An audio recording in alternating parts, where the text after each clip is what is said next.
Let's give you a live look at San Francisco, where it appears the high-profile effort to recall 3 school board members was successful. New results coming in within the last 15 minutes or so. So far, 75% voted to recall school board president Gabriela Lopez. For Commissioner Allison Collins, 78% are voting yes to recall her. And for Commissioner Bauga Maliga, 72%. KPIX 5's Katie Nielsen on what both sides say is at stake.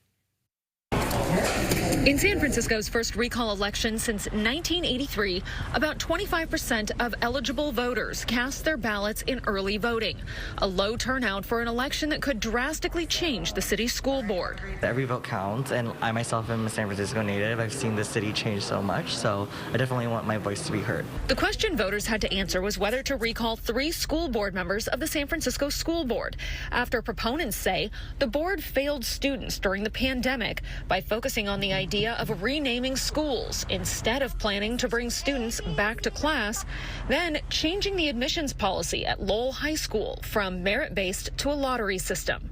They are so egregiously incompetent, so we need to get them out now, and we have. The voters have spoken.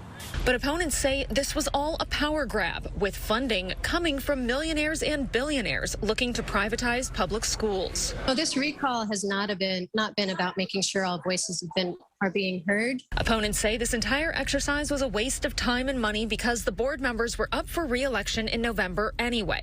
Parents say their priority is simply to be heard by whoever is on the school board moving forward. What I'm hoping happens is that the parents come more into the conversation when it comes to what the students are doing in school. If the 3 board members are recalled, Mayor London Breed will appoint their replacements. In San Francisco, Katie Nielsen, KPIX 5.